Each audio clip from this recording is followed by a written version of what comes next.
নমস্কার, আমি ডক্টর বদির খান চলে এসেছি সহজ শেয়ার বাজারের আরেকটি নতুন এপিসোড নিয়ে। প্রিয় বন্ধুরা, আশা করি সবাই ভালো আছেন এবং সুস্থ আছেন।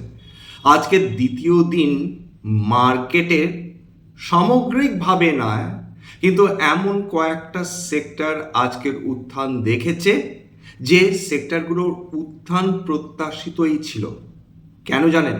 তার কারণ আজকের দ্বিতীয় দিন লাগাতার ক্রুড অয়েলের দামে পতন এসেছে। এই যে কথা বলছি, ইতিমধ্যে ব্রেন্ট ক্রুডের দাম 2% বেশি নেমে গিয়েছে, $76 আশেপাশে ট্রেড করছে। ক্রুড অয়েলের দাম $80 কাছাকাছি ট্রেড করছে এবং একই সঙ্গে সোনা এবং রূপো, এই দুটো কিন্তু কমোডিটিতেও পতন এসেছে। আজকের সোনা লাস্ট ট্রেড করছিল 1.14% পতন নিয়ে এবং রূপো ট্রেড করছিল 1.71% পতন নিয়ে। এই ডেটা আমি নিয়েছি ট্রেন্ডিং ইকোনমিক্স থেকে। এইবার তাহলে আমাদের যে প্রশ্নটা করতে হবে যে এই যে ক্রুড অয়েলের দামে আমরা লাগাতার পতন দেখছি, এর জন্য নিঃসন্দেহে জিওপলিটিক্যাল যে টেনশনগুলো ছিল সেগুলো আস্তে আস্তে ইজ আউট করতে শুরু করেছে। যদিও মনে রাখবেন যে এখনো রাশিয়া ইউক্রেনের যুদ্ধ হচ্ছে, কিন্তু তার জন্যে মার খাচ্ছে ইরানিয়ান কমার্শিয়াল শিপসগুলো। এবং মজার ব্যাপার, ইউক্রেন এবার সেই সমস্ত জাহাজগুলোতে টার্গেট করছে যে জাহাজগুলোতে ভারতীয় নাবিকরা রয়েছেন। কেন? এর ব্যাপারে কোনো রকেট সায়েন্স নেই। যেহেতু ভারতবর্ষ, ইরান, রাশিয়া, চায়না এরা ব্রিক্স দেশগুলোর অন্তর্গত এবং ভারতবর্ষের সঙ্গে রাশিয়ার সম্পর্ক এতটাই ঘনিষ্ঠ যে সেক্ষেত্রে ইউক্রেন বিলক্ষণ জানে যে ভারতবর্ষ আর যাই হোক ইউক্রেনের সমর্থন কোনোদিন করবে না। কোনো না কোনো রাগ থেকে ইউক্রেন আপাতত যেটা করছে, তারা রাশিয়ার সঙ্গে যেরকম যুদ্ধ চালাচ্ছে তার সঙ্গে সঙ্গে একটা প্রক্সি ওয়ার শুরু করে দিয়েছে ভারতবর্ষ এবং ইরানের সঙ্গে, এবং তার ফলে ভারতীয় সেলার্সরা কিন্তু টার্গেটেড হচ্ছেন, এটা আমাদের মাথায় রাখতে হবে। যদিও মধ্যপ্রাচ্যে টেনশন বেশ খানিকটা কমে গিয়েছে, আপাতত কোনো গোলাগুলি হচ্ছে না। অন্তত ট্রাম্প এখনো অবধি 24 ঘন্টা কেটে গেছে, নতুন করে কোনো নির্দেশ দেননি। আজকে রাতে কি হবে আমরা কেউ জানি না। এইটুকুনি হয়তো বা আমরা প্রত্যাশা করতে পারি যে মার্কেট হয়তো বা আর কিছুটা রিকভার করতে পারে, যদি ফার্দার ডোনাল্ড ট্রাম্প কোনো রকম ঝামেলা না করেন। তো বুধবার মনে রাখবেন যে ফেডারেল ব্যাংকের তাদের মনিটারি পলিসির একটি মিটিং রয়েছে, অর্থাৎ তারা রেট হাইক করবেন কি করবেন না। এটাও হতে পারে, এটাও ট্রাম্পের একটি পলিসি হতে পারেন। তিনি বিলক্ষণ জানতেন যে যদি না তিনি যুদ্ধ বন্ধের নির্দেশ দিতেন তাহলে কিন্তু ব্রেন্ট ক্রুড যেটা অলরেডি $100 প্রতি ব্যারেল পৌঁছে গিয়েছিল সেটা ফার্দার এসক্যালেট করতো, স্ট্রেট অফ হরমুজ ফার্দার সংঘর্ষের অন্তর্গত হতো, রেড সিতে যে এমবার্গো হুতিজরা জারি করেছিল এবং সৌদি আরবের অয়েল ট্যাঙ্কার্সগুলো আক্রমণ করছিল সেটা আরও বেশি এসক্যালেট করতো। শুধু তাই না, তার প্রভাব যদি তেলের দাম বৃদ্ধি পেত তার প্রভাব সরাসরি পড়তো কিন্তু আমেরিকান অর্থনীতির ওপর, অর্থাৎ দিনের পর দিন ইনফ্লেশন বৃদ্ধি হওয়ার সম্ভাবনাটা এতটাই প্রবল হতো, সেক্ষেত্রে ফেডারেল ব্যাংক হয়তো বা বাধ্য হতো ইন্টারেস্ট রেট হাইক করার ক্ষেত্রে। সেক্ষেত্রে আমেরিকার অর্থনীতির জন্য সেটা আরেকটি সর্বনাশের কারণ হতো। তার কারণ আমেরিকা ঋণের ভারে নুজ্জ, তাদের জিডিপি টু ডেট রেশিও ইতিমধ্যেই 1:1 হয়ে গেছে বা 100% হয়ে গেছে। তার মানে আমেরিকান অর্থনীতি বেশ সমস্যার মধ্যে দিয়ে যাচ্ছে। এবং এই যুদ্ধটি বন্ধ করে দিয়ে ক্রুড অয়েলের দাম $80 কাছাকাছি নামিয়ে দিয়ে, ব্রেন্ট ক্রুডের দাম $86 কাছাকাছি নামিয়ে দিয়ে ডোনাল্ড ট্রাম্প আপাতত এটা নিশ্চিন্ত করতে চাইছেন যে যাতে কোনোভাবেই আমেরিকার ফেডারেল ব্যাংক তারা ইন্টারেস্ট রেট হাইক না করেন। যদি বলছি বারবার, যদি বুধবার ফেডারেল ব্যাংক, আমেরিকার কেন্দ্রীয় ব্যাংক যদি ইন্টারেস্ট রেট হাইক না করেন, তাহলে কি ডোনাল্ড ট্রাম্প ফার্দার সেই সুযোগটা নিয়ে আবার ইরানের প্রতি আক্রমণ শানাতে পারেন? যথেষ্ট সম্ভাবনা রয়েছে। সেক্ষেত্রে যদি ক্রুড অয়েল, ব্রেন্ট ক্রুড ফার্দার আবার স্পাইক করতে থাকে, সেক্ষেত্রেও অবাক হওয়ার কোনো কারণ থাকবে না এবং ইরান ডেফিনেটলি তারা চুপ করে বসে থাকবে না, তারা হুতিজদের দিয়ে সৌদিদের ওপর আক্রমণ চালাবে। অন্যদিকে স্ট্রেট অফ হরমুজ দিয়ে কোনো জাহাজ, সেটা তেলবাহী হোক গ্যাসবাহী হোক, তার উপর তারা আক্রমণ শানাতে নতুনভাবে শুরু করবে। আপাতত এই যা অবস্থা রয়েছে, এখনো অবধি মার্কেট পুরোপুরি ভরসা ডেফিনেটলি করতে পারছে না যতক্ষণ না একটা পার্মানেন্ট শান্তি চুক্তি হচ্ছে আমেরিকা এবং ইরানের মধ্যে, ততক্ষণ বাজার থেকে নতুন কিছু প্রত্যাশা করাটাও কিন্তু ডিফিকাল্ট, অন্তত এইটুকুনি বলা যেতে পারে। যাই হোক, এইবার আজকের যে আলোচনাটার মূল বিষয় হবে সেটা হচ্ছে এই ক্রুড অয়েলের দাম কমে যাবার ফলে সবচেয়ে বেনিফিটেড কোন সেক্টর হয়েছে। না, ডেফিনেটলি রিয়েল এস্টেট তো অবশ্যই উপকৃত হচ্ছে, অটো সেক্টর অবশ্যই উপকৃত হচ্ছে, ডাউনস্ট্রিম অয়েল কোম্পানিজগুলো তারাও উপকৃত হচ্ছে, কিন্তু যাদের বৃহস্পতি তুঙ্গে সেটা কিন্তু ইনফরমেশন টেকনোলজি সেক্টর।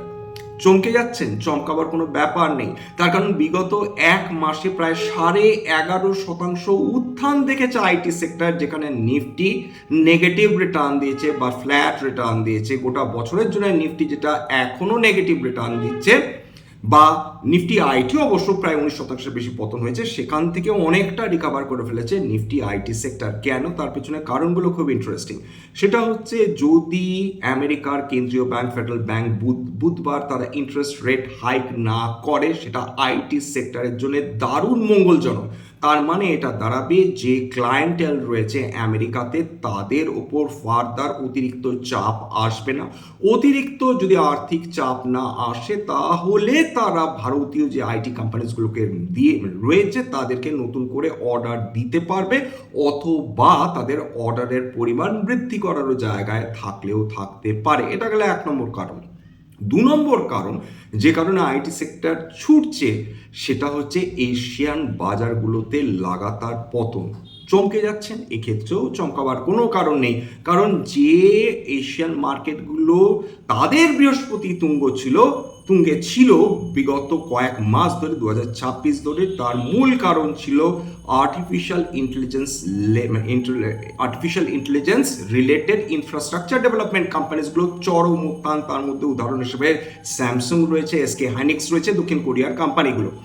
এইবার খেয়াল করে দেখুন যে বিগত কয়েকদিন আগে গুগল ঘোষণা করেছে তাদের যে ফ্রি পজিটিভ ক্যাশ ফ্লো বিগত 3 দশক ধরে ছিল, সেইটা আপাতত সেটা কমতির দিকে, বা তাদের হাতে যথেষ্ট পরিমাণ ক্যাশ ফ্লো নেই। কেন? সেই কারণ হিসেবে তারা বলছে যে তারা যে পরিমাণ বহু বিলিয়ন ডলার তারা ইতিমধ্যে আর্টিফিশিয়াল ইন্টেলিজেন্স ডেটা সেন্টারে বিনিয়োগ করে ফেলেছে, তার ফলে তাদের হাতে উদ্বৃত্ত টাকা নেই বা এক্সট্রা টাকা নেই যে তারা নতুন করে এআই ডেভেলপমেন্টে তারা টাকা ঢালতে পারে।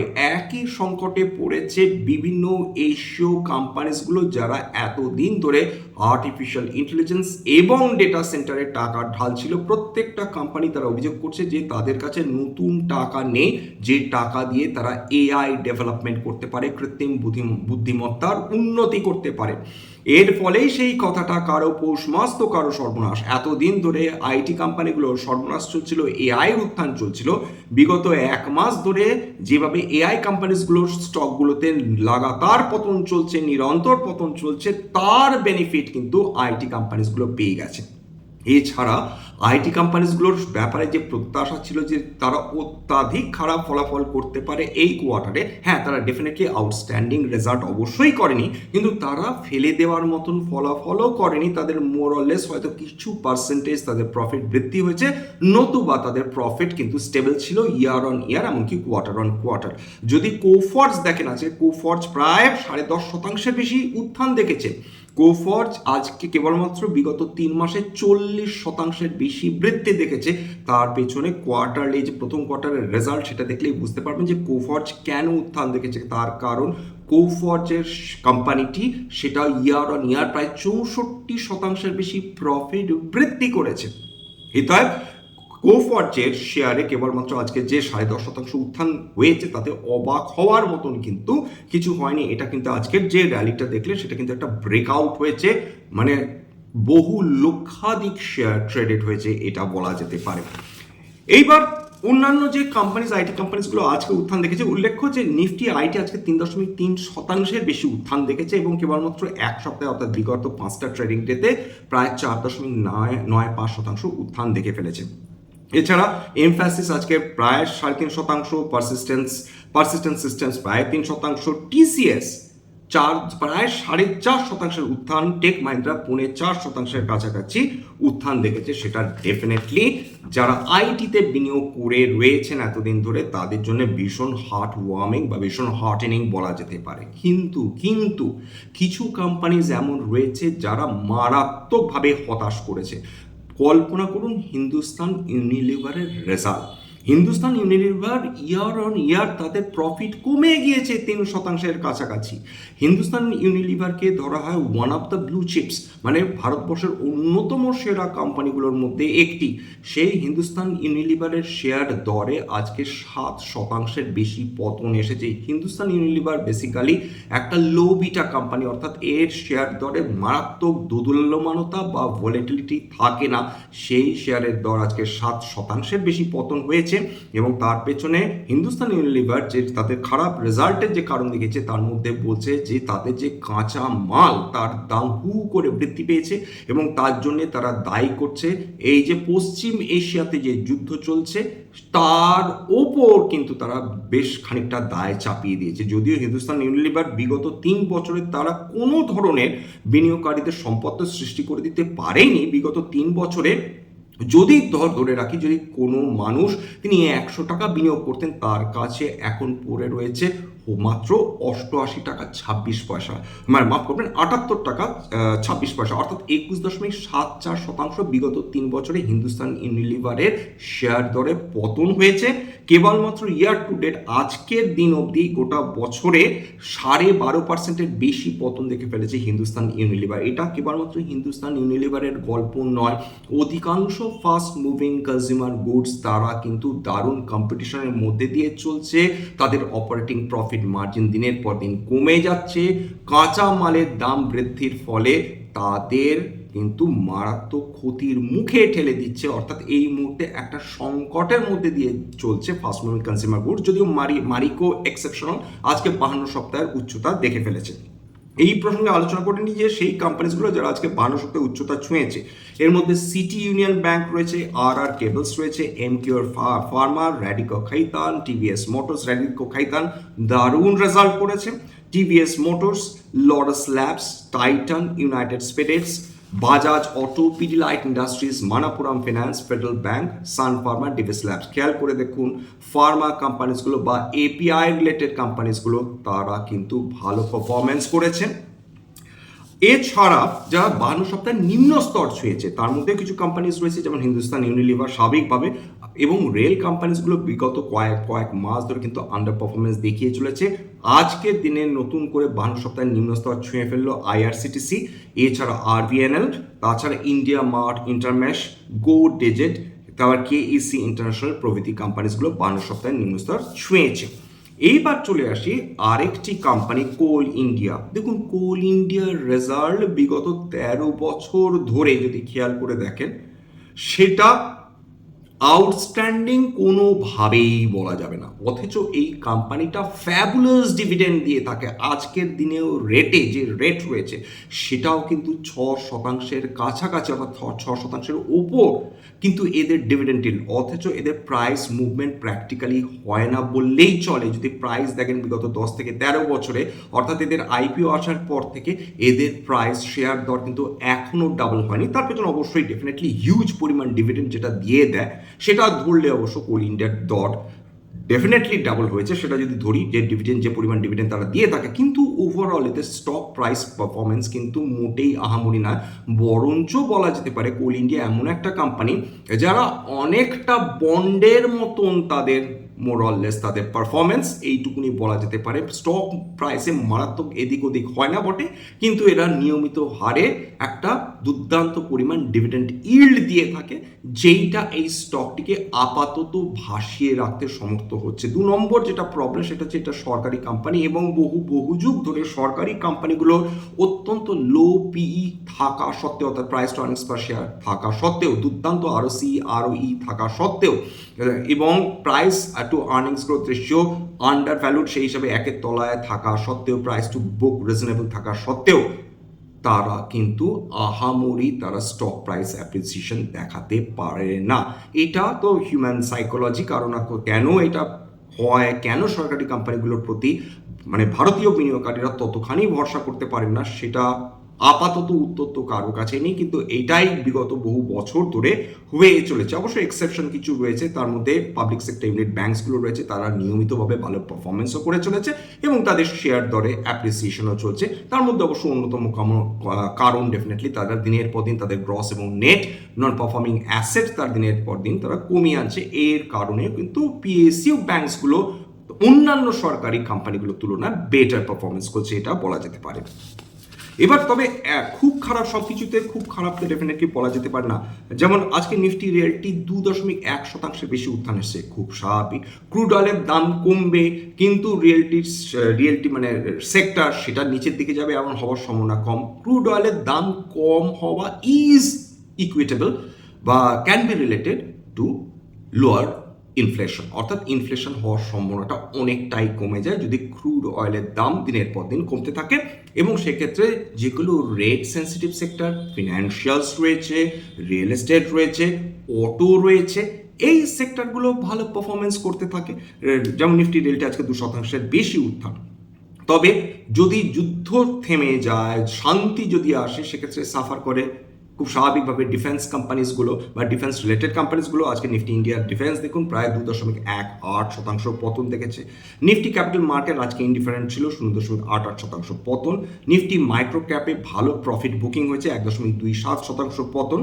এবং নিফটি অটো রিজনেবল 0.69% উত্থান দেখেছে। আরেকটি কোম্পানি যেটা artificial intelligence related infrastructure development company, সেটা হচ্ছে নেটওয়ার্ক টেকনোলজি। তারা বিগত 13টা কোয়ার্টারের মধ্যে তাদের সবচেয়ে ভালো ফলাফল করেছে।